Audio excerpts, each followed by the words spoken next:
어떤 서기관들이 속으로 이르되 이 사람이 신성을 모독하도다. 예수께서 그 생각을 하시고 이르시되 너희가 어찌하여 마음에 악한 생각을 하느냐. 내 죄사함을 받았느니라 하는 말과 일어나 걸어가라 하는 말 중에 어느 것이 쉽겠느냐. 그러나 자가 세상에서 죄를 사하는 영혼이 있는 줄을 너희가 알아야 하노라 하시고 중풍병자에게 말씀하시되 일어나 내 신상을 가지고 집으로 가라 하시니 일어나 집으로 돌아가거늘 우리가 보고 두려워하며 이런 권능을 사람에게 주신 하나님께 영광을 돌리니라. 아멘. 오늘 말씀의 제목은 하나 된 믿음, 이러한 제목으로 함께 은혜를 나누겠습니다.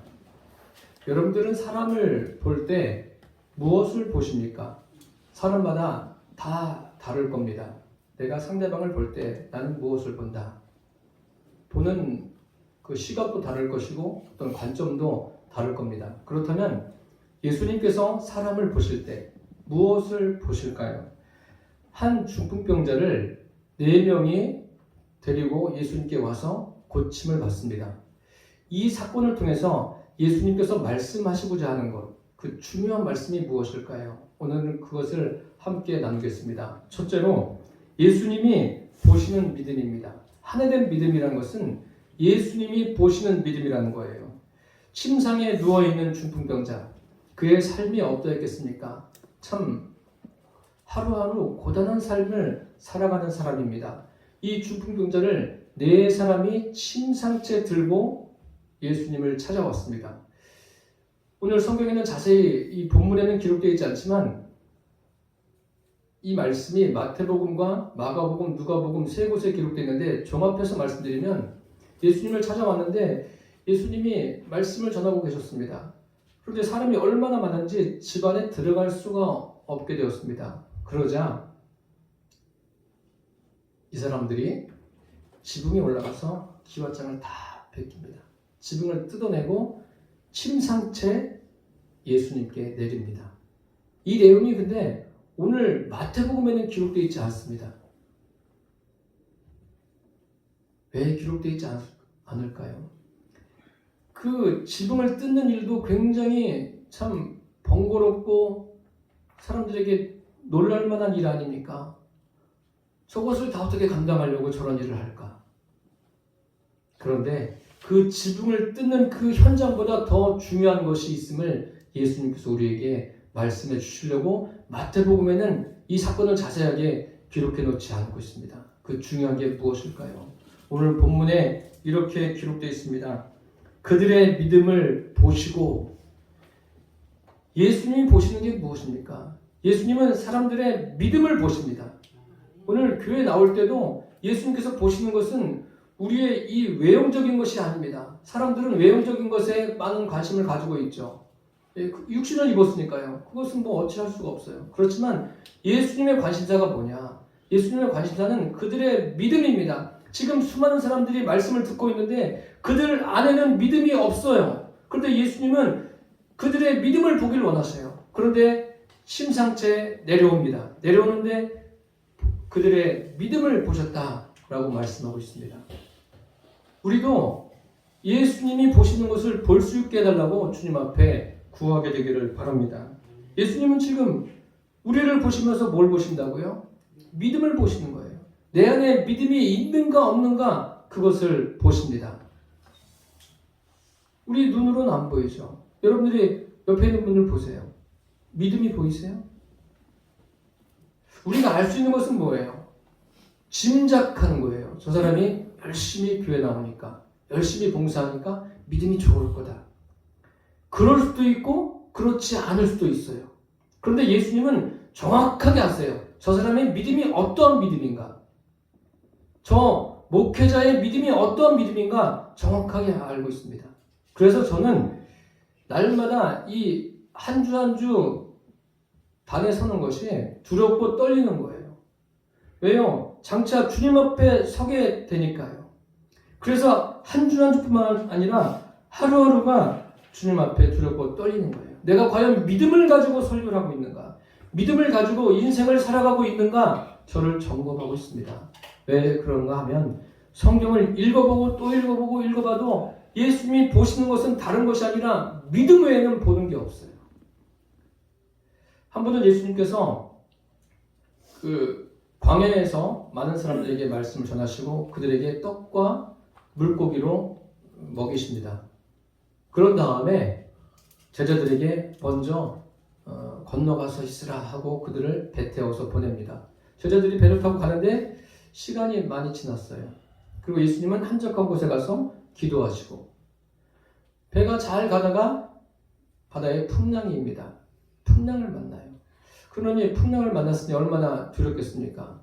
그때 예수님께서 바다 한가운데 나타나셨어요. 그때가 성경에 보니까 밤 사경이라고 되어 있습니다. 로마의 군인들은 당시 이스라엘이 로마의 통치하에 있었으니까 로마의 군인들은 사교대 근무를 합니다. 그래서 오후 6시부터 새벽 6시까지 10일을 4로 나눠보세요. 그럼 사경은 어디입니까? 새벽 3시부터 새벽 6시까지 가장 어두울 때예요. 그 가장 어두울 때 풍랑이 있는 바다 위에 예수님이 나타나셨어요. 제자들이 깜짝 놀랍니다. 유령인 줄 알았어요, 처음에. 그러니까 그렇게 막 호들갑 떨고 난리를 치는 제자들에게 예수님이 말씀하십니다. 안심하라. 내니 두려워하지 말라. 그러니까 베드로가 그 말씀을 듣고 예수님의 음성을 듣고 만일 주시거든 주여 만일 주시거든 나를 명하사 물 위로 오라 하소서. 그러니까 예수님께서 오라 그러셨어요. 베드로가 물 위를 걸어갑니다. 이거 얼마나 신기한 일입니까? 그런데 베드로가 물 위를 걸어가다가 바람과 바다를 보고 빠져갑니다. 그때 주여 내가 죽겠나이다. 빠져들어가니까요. 그런데 순식간에 예수님께서 그를 건지십니다. 건지시면서 하신 말씀이 중요해요. 믿음이 적은 자요. 왜 의심했느냐. 그리고 그와 함께 배에 오르니까 바람과 바다가 잔잔해졌어요. 무엇을 말씀하시냐면 믿음입니다. 믿음을 베드로에게 말씀하고 계신 거예요. 예수님이 우리에게 말씀하시는 게 뭐예요? 교회 나오는 이유가 뭐예요? 믿음을 갖기 위해서 나오는 거예요. 그 믿음이 뭐냐면 성령을 내 안에 모시고 사는, 성령님을 내 안에 주인으로 모시고 그분과 교제하면서 사는 그 믿음이 없으면 아무런 소용이 없습니다. 주님은 그 믿음을 우리 모두가 다 갖기를 원하십니다. 베드로에게 다른 말씀하지 않으셨어요. 믿음에 대해서만 말씀하셨어요. 한 번은 그 귀신 들린 아들을 아버지가 제자들에게 데리고 왔어요. 그 아버지가 얼마나 고생했겠습니까? 아들을 돌보고 그냥 아무 데 나가서 그냥 뒹굴고 거품을 흘리고 그러는 아들을 볼 때 얼마나 안타까웠겠어요. 그래서 제자들에게 나온 것은 고쳐달라고 온 거예요. 그런데 제자들이 고치지 못하니까 갑자기 그곳에 논쟁이 일어난 거예요. 왜 고치지 못하냐? 그런데 예수님은 그 자리에 안 계셨어요. 잠시 후에 예수님이 오십니다. 오시면서 그 상황을 들으십니다. 그러면서 제자들에게 이렇게 말씀하십니다. 믿음이 없고 패역한 세대예요. 믿음에 대해서 말씀하시는 거예요. 그러면서 그 아이를 데려오라고 하십니다. 데려오니까 아이가 막 띠굴띠굴 구르고 막 거품을 흘리고 그럽니다. 예수님이 그에게서 귀신을 내쫓으십니다. 그러면서 그들에게 믿음을 주시기 위해서 그러한 일을 행하셨습니다. 예수님께서 우리에게 원하시는 것은 다른 거 없어요. 뭐 인생을 열심히 사는 것, 믿음이 있으면 인생을 열심히 살아갑니다. 세월 낭비하지 않고 살아갑니다. 중요한 것은 믿음을 갖기를 원합니다. 믿음, 주님과 하나 된 믿음, 그거야말로 믿음이에요. 그게 진짜 믿음입니다. 그것을 주님께서 원하십니다. 주님과 하나 된 믿음이란 게 뭡니까? 성령님을 항상 내 안에 모시고 그분과 교제하면서 사는 저와 여러분의 믿음이 이렇게 되시기를 축복합니다.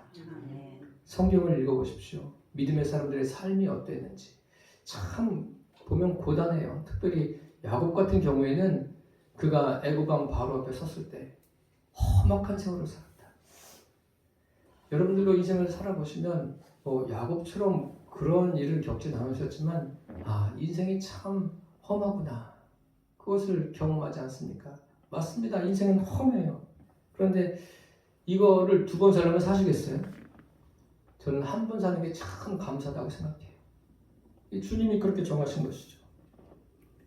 어쨌든 이 한 번 사는 인생, 주님과 하나 된 믿음 꼭 갖고 살게 되기를 바랍니다.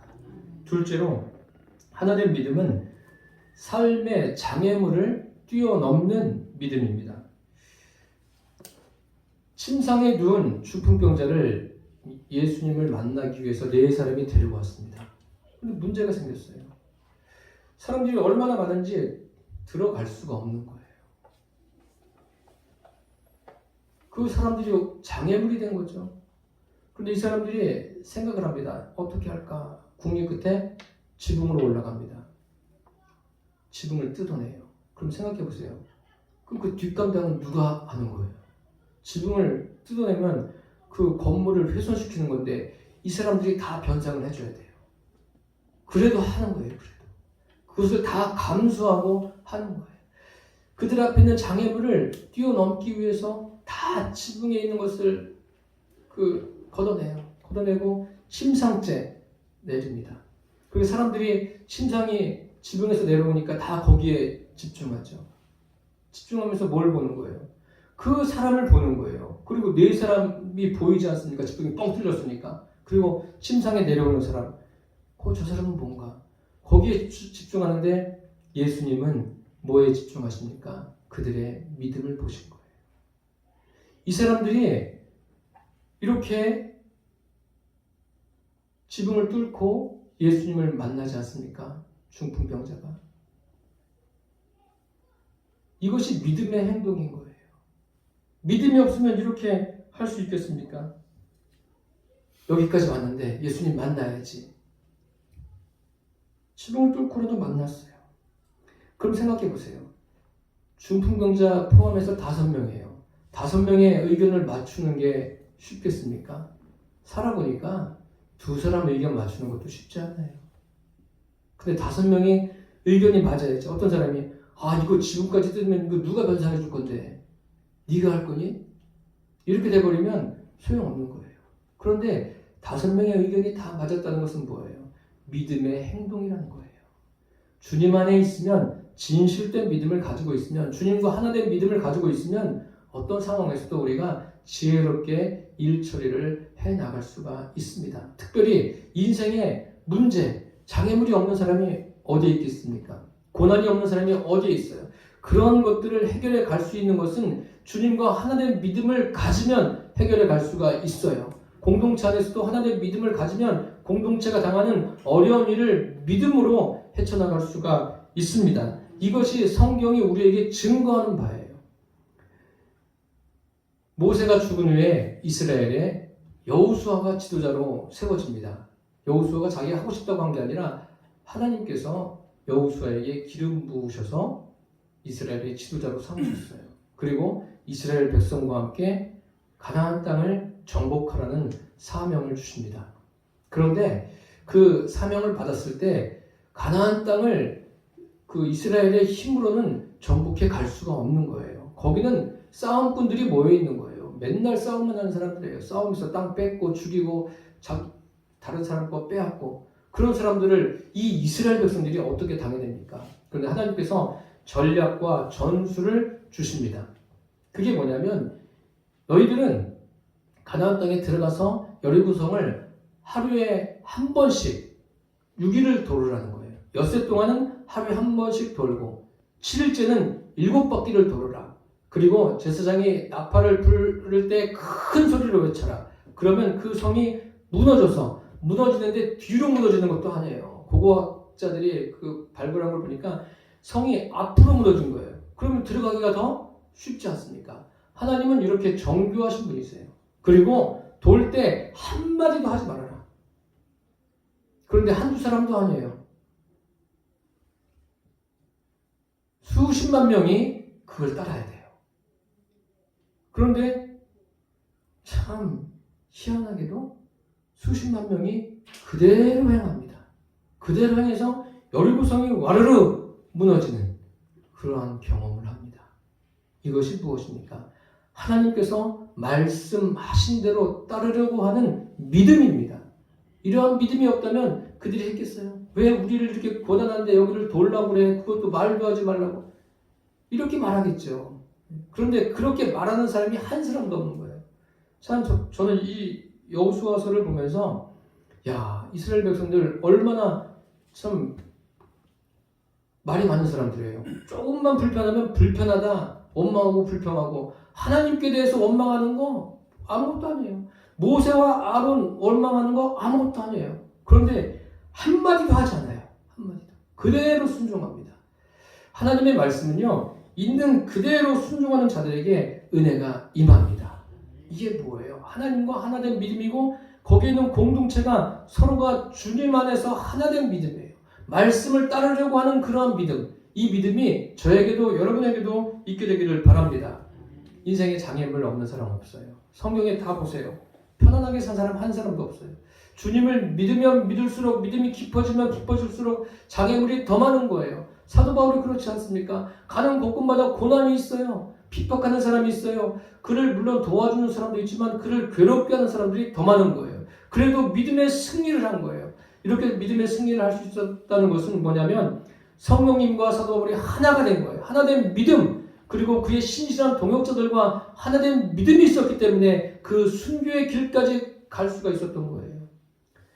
성경에 회당장 야이로가 자기 딸이 그 병에 걸려서 죽게 돼가지고 나옵니다. 나왔는데 예수님과 함께 집에 가다가 딸이 죽었다는 소식을 듣습니다.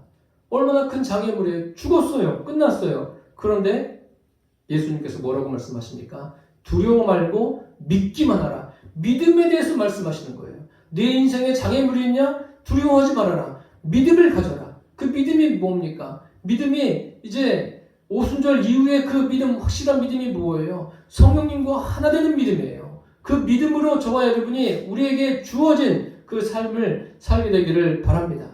12회를 혈육종을 앓던 여인이 예수님께 나왔어요. 나오는데 많은 사람들이 장애물이에요. 자기를 도와줄 사람이 아무도 없습니다. 그리고 율법에 붙들려 있는 거 아니에요. 이 여인은 사람들과 접촉하면 안 돼요. 가까이 가면 안 돼요. 그러니까 예수님의 옷자락이라도 스치면은 내 병이 낫겠다. 그런 믿음으로 나온 거 아니에요. 나왔다가 그가 그 병이 고침받습니다. 그 장애물을 다 이기고 예수님을 만나요. 그게 뭐예요? 이미 예수님과 하나된 믿음이 그 여인에게 있다는 거예요. 믿음이 있다는 증거입니다. 이러한 믿음의 증거들이 성경에 기록되어 있는 이 성경 안에 담겨져 있는 얘기로 끝나지 마시고 저와 여러분의 삶에도 이러한 일들이 일어나게 되기를 축복합니다. 또 예수님께서 제자들과 함께 무리들과 여리고를 지나가실 때 그 여리고를 지나가시는데 그곳에서 구걸하던 바티메오, 맹인입니다. 앞을 보지 못합니다. 그런데 귀로 듣는 거예요. 아, 예수라는 말을 듣고서 다윗의 자손 예수여 나를 불쌍히 여기소서 외칩니다. 그러자 어떤 일이 생겨납니까? 주변에 있는 사람들이 그래 예수님 여기 있다 가십시오 한 게 아니라 윽박지릅니다. 잠잠하라 소리 지르지 말라고 그를 호통칩니다. 그러면 이거 다 틀렸구나 하지 말아야지. 그게 아니에요. 더 큰 소리로 다윗의 자손이여 나를 불쌍히 여기소서. 예수님이 그를 가던 발걸음을 멈추십니다. 그를 보라고 하십니다. 그가 예수님 앞에 겉옷을 내버리고 가요. 내게 무엇을 하여 주기를 원하느냐? 주여 보기를 원합니다. 내 믿음이 너를 구원했다. 선포하십니다. 믿음입니다. 믿음. 교회는 놀러 나오는 곳이 아니에요. 그냥 사람 만나러 오는 곳이 아닙니다. 믿음을 가져야 돼요. 이 믿음이 뭐냐면 성령님과 하나 되는 믿음, 공동체 안에서 서로 하나 되는 믿음, 주님께서 그것을 원하십니다. 그 믿음이 있을 때 내 앞에 다가오는 장애물을 넉넉하게 이기며 갈 수가 있습니다. 저는 목회자 아닙니까? 제 인생을 자주 돌아봐요. 어떻게 이렇게 올 수 있나?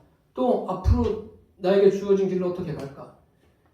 주님이 주신 믿음 가지고 가는 거예요. 그분이 믿음 주지 않았다면 어떻게 살아갑니까, 인생을? 살 수가 없는 거예요. 믿음이 있으니까 넉넉하게 감당해 나가는 거예요. 오히려 여러 가지 우겨쌈을 당하는 상황에서도 믿음으로 승리할 수가 있는 거예요. 저의 능력이 아니라 주님의 능력으로 말입니다. 오직 믿음이에요. 믿음의 승리는 자기를 부인하는 데 있어요. 날마다 나를 부인하십시오. 예수님께서 제자들에게 귀에 못이 박이도록 말씀하셨어요. 아무든지 나를 따라오려거든 자기를 부인하고 자기 십자가를 지고 나를 따르라. 자기를 부인해야 돼요. 내가 아무것도 아닌 거예요, 사실. 인생을 보세요, 한번. 열심히 살아도 다 나중에 나이가 들면 다 힘도 잃어버리고 어떤 내가 무엇인가 막 열정은 있어요. 열정은 있는데 몸이 따라주질 않지 않습니까? 하나님이 왜 그것을 겪게 하셔요? 너희 인생은 아무것도 아니라는 거예요. 인생의 연약함을 깨달으면서 하나님을 의지하게 하려고 하는 것이 하나님의 계획입니다. 이 계획을 아시고 진심으로 주님과 하나된 그 삶을 살게 되기를 바랍니다. 그래서 믿음으로 여러분 앞에 다가오는 그 장애물을 극복해 나가시기를 축복합니다. 끝으로 하나된 믿음은 예수님께 인정받는 믿음입니다. 내 믿음. 주님께 인정받고 계십니까? 오늘 여기를 가만히 보세요. 이 말씀을 보십시오. 침상째 내려옵니다. 예수님께서 선포하십니다. 소자야 작은 자야 안심하라. 내 죄사함을 받았느니라.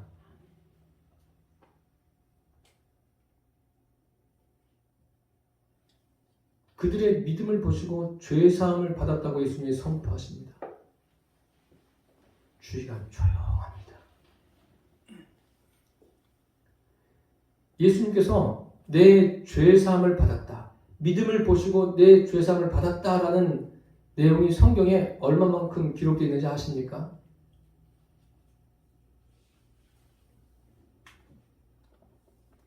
마태복음 9장에 있는 이 똑같은 내용이 마가복음에 있고 누가복음에 있습니다. 이것 하나하고 한 여인이 자기 향유 옥합을 깨뜨릴 때 예수님께서 그 여인에게 내 죄사함을 받았다. 이건 말고는 없어요. 굉장히 희한한 일이에요. 신기한 일이에요. 백부장에게도 내 믿음이 크다. 내 믿음대로 되라. 뭐 이렇게만 말씀하셨지 죄사함을 받았다 말씀하지 않으셨어요. 굉장히 중요한 이 사건입니다. 이게 뭐냐면 예수님이 이 사람들의 믿음을 인정하시는 거예요. 예수님께 지금 인정받는 거예요. 이 사람들이. 저와 여러분의 믿음도 예수님께 인정받는 믿음 되기를 축복합니다. 예수님께 인정받아야 돼요. 인정받지 못하면 아무런 소용없어요. 사람들은 그 인정받는 욕구가 다 달라요. 사람마다. 그래서 사람들에게 인정받지 못하면 굉장히 씁쓸해하고 그런 경우가 많은데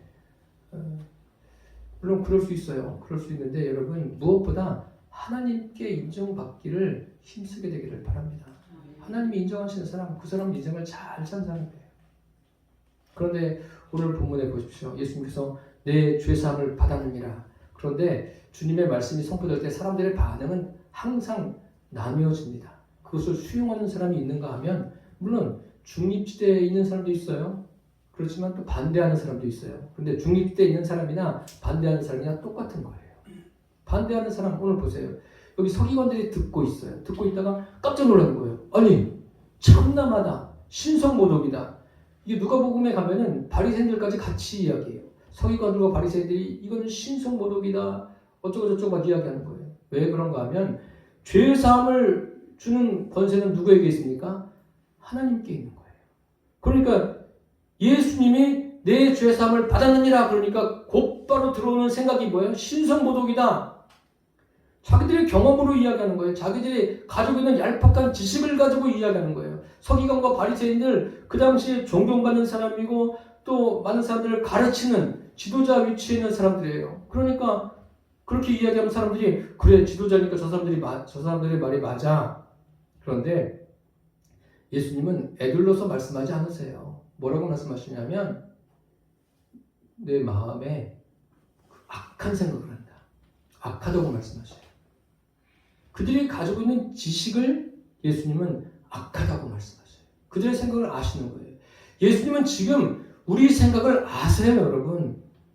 그러니까 두렵고 떨리는 거예요, 주님 앞에.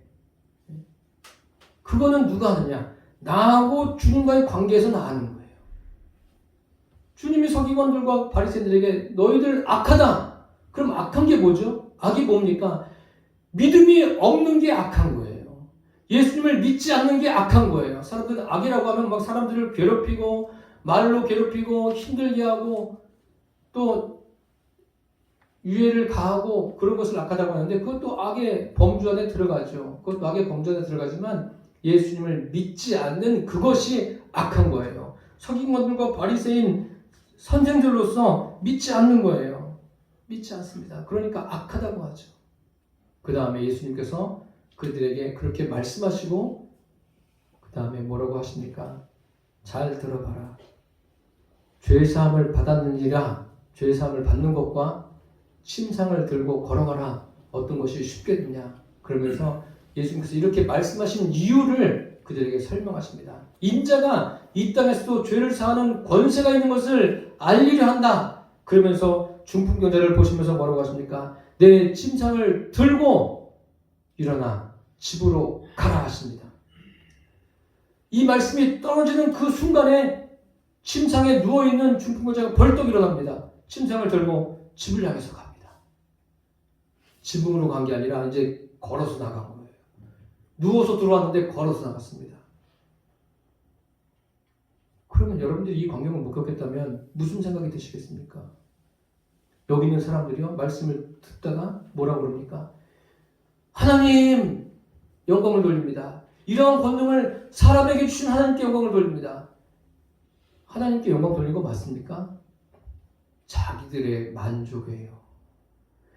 이러한 능력을 사람에게 주신, 그럼 예수님이 뭐라는 거예요? 사람이라는 거예요. 그런 권능을 행하시는 예수님을 하나님의 아들 주님으로 보지 못하고 계속해서 사람으로 보고 있는 거예요. 이런 사람들이 무슨 믿음을 갖겠습니까? 교회는 하나님의 말씀이 선포되는 곳입니다. 저는 이 설교하는 것은 뭐냐면 제 생각을 이야기하는 게 아니에요. 하나님의 말씀을 여러분들에게 대언하는 거예요. 대신 전하는 거예요. 이 사람들이 왜 이렇게까지 됩니까? 이런 신기한 광경을 목격하고도 왜 주님과 하나가 되지 못합니까? 주님과 분리가 되어 있어서 그래요. 교회 나와서도 믿음을 갖지 못하는 이유가 뭐예요? 주님과 분리되어 있으면 교회에서 살아도 믿음을 갖지 못해요. 어떤 스님이 주지 스님한테 와서 묻습니다. 스님, 주지 스님, 공부를 하다 보니까 참 생각나는 게 많은데 사람이 죽으면 어떻게 됩니까? 그러니까 주지 스님이 딱 듣고 있다가 곰곰이 생각하면서 그 사람을 쳐다봅니다. 그러면서 이렇게 이야기합니다. 야, 살아서 일도 다 모르는데 죽어서 일을 어떻게 하냐? 그게 세상 종교예요. 그렇지만 기독교는 그렇지 않습니다. 믿음이 있으면 돼요. 그런데 마귀는 믿음 갖지 못하게 온갖 수단과 방법을 가리지 않습니다. 이런 마귀에게 속아 넘어가는 사람들이 얼마나 많습니까? 우리 그리스도인들은 무엇을 봐야 합니까? 사람들의 외모를 보는 게 아니라 그 사람의 믿음을 볼 수 있게 되기를 바랍니다. 믿음을 보고 믿음이 없으면 그 사람을 위해서 기도하십시오. 주님, 저분이 믿음을 갖게 달라고. 믿음이 연약하면 믿음이 강한 믿음으로 세워지게 달라고 기도하십시오. 강한 믿음이 있는 사람은 그 믿음이 쭉 가서 넘어지지 않게 달라고 기도하시기를 바랍니다. 주님과 하나 된 믿음은 어떠한 장애물도 넉넉하게 이겨나갑니다. 주님과 하나 된 믿음은 주님께서 인정하십니다. 이러한 믿음이 우리에게 있어서 우리에게 주어진 이 짧은 인생이 주님 안에서 행복하게 되기를 예수님의 이름으로 축원합니다. 기도하겠습니다.